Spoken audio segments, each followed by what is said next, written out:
No. 7:43 es Bruce McMaster, presidente de la ANDI, presidente del Consejo Gremial Nacional, hablando con nosotros sobre el llamado del presidente Petro en la locución de anoche a un nuevo acuerdo nacional, Álvaro, sobre 4 puntos en particular. Y fíjese, hay que ver el vaso medio lleno, siempre hay que verlo medio lleno. En 2 de los 4 puntos, el doctor McMaster dice, sí, estamos listos, hay que avanzar en una reforma a la salud y hay que avanzar en una reforma a los servicios públicos. Y le agregaría uno más, Álvaro, que sé que han compartido el gobierno nacional y los empresarios, y es el pedido al Banco de la República para que baje más rápidamente las tasas de interés para dinamizar la economía colombiana.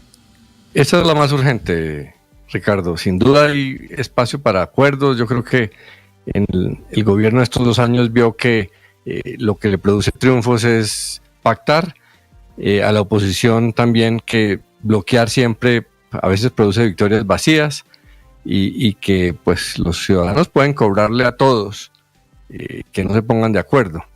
Pero volviendo al discurso, yo creo que algo evidente es que el presidente lo enfocó a un sector del país, a la gente de estratos más bajos, que la ha tenido más difícil, y no porque sí, sino porque el énfasis de sus políticas y de su discurso está enfocado en esa gente, la gente más humilde, que realmente no ha estado en el centro de la atención de la vida política del país durante décadas. Los otros gobiernos han tenido más enfoque en la clase media, que es lo que ha crecido, y la que mayor poder político tiene hoy en día, la que más se ve en las encuestas, y es precisamente la debilidad de Petro. Como sus políticas no están tan dirigidas a esa clase media, pues se lo están cobrando muy duro. Pero Petro insiste en esos sectores de la Colombia olvidada, que además no tienen mucha manera de expresarse políticamente. En el campo, por ejemplo, la gente vota menos, tiene menos organización, sale menos a marchas, y Petro no ha encontrado mucho la manera de que esos sectores se manifiesten, pero que están ahí sin duda. Y vamos a ver la apuesta del petrismo, a ver si en el largo plazo ese sector termina apoyándolo electoralmente. Y el otro tema es que trató de mostrar que en materia económica ha sido ortodoxo. Yo creo que hacen un esfuerzo para desmentir a aquellos que lo están comparando hoy en día con el chavismo, diciendo pues que en Colombia si algo no hay es socialismo, menos del siglo XXI. Entonces están temas como el de combustibles, que el doctor McMaster resaltaba, pues que es el antisocialismo, los temas de pago de la deuda, por eso puso tan de presente lo que heredó del gobierno anterior. Entonces yo creo que los 2 objetivos fue mostrarse cercano a esa gente de estratos bajos y demostrar que sí había tenido un impacto, porque muchas veces los discursos de los presidentes es en cifras desde el punto de vista del gobierno y no del impacto sobre la gente. Álvaro. Y lo otro es demostrando que él está siendo ortodoxo, casi que conservador en algunos temas. Ricardo. Lo que pasa es que lo está enfocando en unos sectores que han sido olvidados. Sí, Álvaro, Daniela, permítame, es que le quiero hacer una pregunta a Álvaro. Yo no sé si estoy hilando demasiado delgado, pero es que esa última frase del trino del presidente Petro a mí me lleva ineludiblemente a pensar que el presidente está hablando sin hablar de Nicolás Maduro. No sé si usted comparte esa idea. Dice el presidente Petro, Álvaro, aquí ustedes ya viven en una democracia, antes estaban en una tiranía. Esa democracia hay que extenderla a donde aún imperan tiranías armadas. No lo sé. No sé si estoy hablando muy delgado o a dónde más puede estar apuntando el presidente Petro. Un poco lo que planteaba Héctor, que no se le reconoce al gobierno, se dice lo contrario, que es que tiene inclinaciones chavistas y autoritarias. Y lo que uno va a ver, no solamente en lo político, como planteaba Héctor, sino en lo económico, es una mayor democratización. Realmente el gran legado de Petro es ese, mayor democratización a nivel regional, a nivel de estratos, a nivel de atención de las políticas públicas, Ricardo, a nivel de fortalecimiento de las instituciones de control. Entonces, él lo que dice es sí, pero hay unos bolsillos, unos sectores del país que todavía no ha llegado, y tiene razón en eso. Donde hay violencia, pues allá no hay la vigencia de la democracia. y eso es uno de los esfuerzos a través de paz. Lo que pasa es que no está funcionando, pero la verdad es que el país no ha encontrado muchas fórmulas para eso. Daniel, 7:48 Ricardo, minutos. El balance de los 2 años del presidente Petro, ¿le gustó el discurso de anoche del presidente?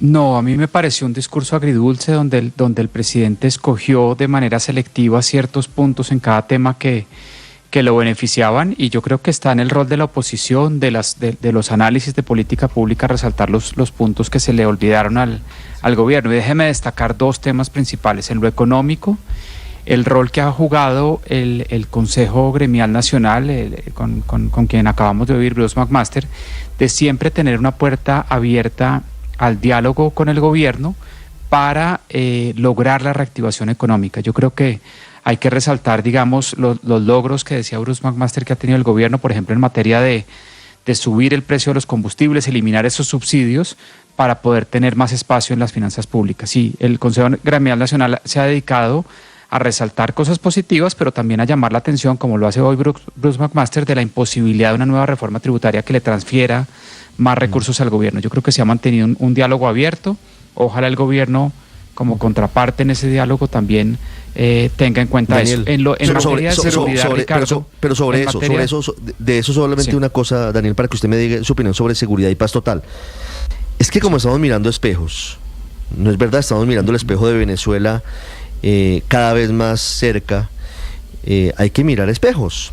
En Venezuela se rompió la interlocución de Hugo Chávez con los empresarios en 2002, y ese fue el peor escenario para los venezolanos, porque ahí vino un paro larguísimo de fedecámaras, una movilización, y luego de eso vino el golpe de Estado, fallido al final, y vino la radicalización definitiva de Hugo Chávez. Es decir, mirando espejos, antes de que usted me hable de paz total y que el padre levante la mano y otros compañeros del panel, es importante tener ese espejo de que la interlocución, esos puentes de los que usted habla, siempre tienen que estar tendidos. Cuando usted se radicaliza, unos y otros, Daniel, claro, los escenarios son de ruptura de comunicaciones y de escenarios que son indeseables, mirando los espejos. Y de parte de nuevo del Consejo Nacional, Gremial Nacional, siempre ha habido esa puerta abierta, resaltando las cosas positivas que ha hecho el gobierno, pero llamando la atención sobre las preocupaciones que conciernen a las empresas y a las firmas sobre esto.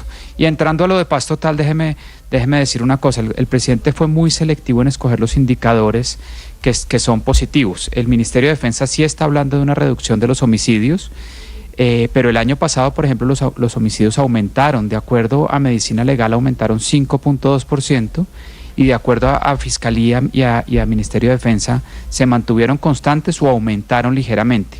Este año, de nuevo, al corte de junio, Medicina Legal está mostrando un aumento de homicidios también en el país, aumento de masacres. El año pasado, según el Ministerio de Defensa, aumentaron casi 7% las masacres. El secuestro y la extorsión han aumentado más del 100% en los últimos 2 años. Entonces hay que llamar la atención, Ricardo, sobre unos temas de preocupación de un espacio que se había logrado recuperar en materia de seguridad en los territorios y que se está perdiendo. Y ojalá el gobierno entienda estas críticas como unas críticas que son una voz de alerta para que tome las medidas necesarias para recuperar territorios. La expansión, lo hablábamos creo que el lunes o martes, la expansión de los grupos criminales en el territorio es superior al 60-70% el número de municipios en donde estos grupos criminales organizados hacen presencia, y eso a quien más afecta no es al gobierno ni a los empresarios, es a la población más vulnerable de Colombia que vive en esos territorios y que está bajo las órdenes y las atrocidades de estos grupos criminales. Yo quiero insistir en una frase que no podemos aceptar y que no se puede volver una narrativa. No es cierto que Colombia ha vivido en una tiranía. Eso no es cierto.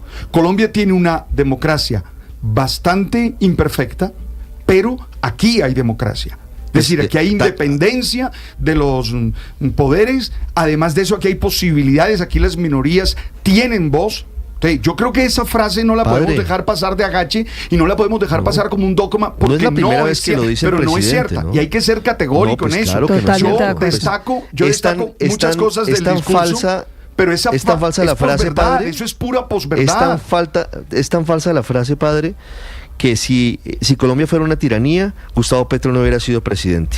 Así de fácil. No, y entonces, estaría ocurriendo, hubiera ocurrido lo que pasó en Venezuela. Entonces, la registraduría a la que el presidente tanto critica y el Consejo Electoral entonces habrían dado como ganador a Rodolfo Hernández. Pero en eso hay que ser categórico. Que a pesar de que él destacó incluso por encima del sistema colombiano, el sistema electoral venezolano, aquí en Colombia, en eso que él llama que era una tiranía, a él lo nombró la elección popular presidente de la República. Hoy tenemos más masacres.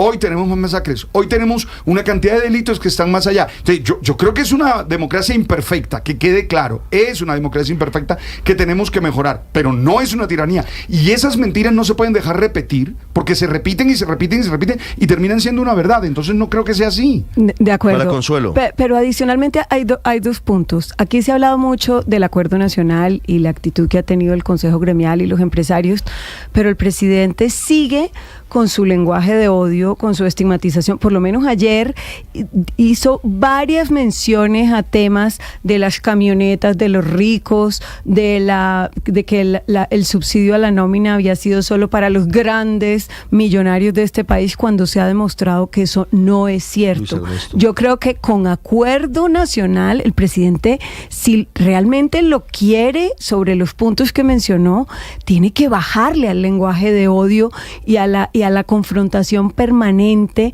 en su cabeza entre ricos y pobres, porque es que no necesariamente él va a salir hablándole a esas personas a quienes privilegian su discurso como destinatarios desde el odio para que los empresarios ni inviertan en Colombia, ni haya certidumbre sobre el panorama económico, porque los que generan empleo en nuestro país son los empresarios. Eso está también demostrado.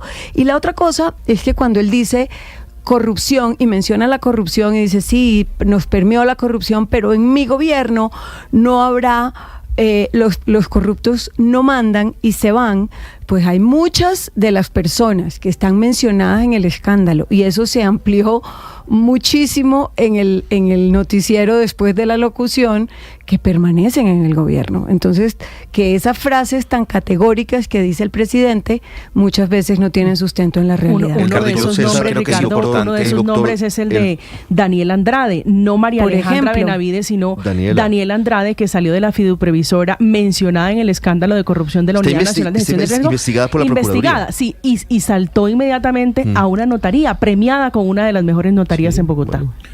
Con Estrella, pero hay otros elementos, Luis Ernesto, nombres más arriba.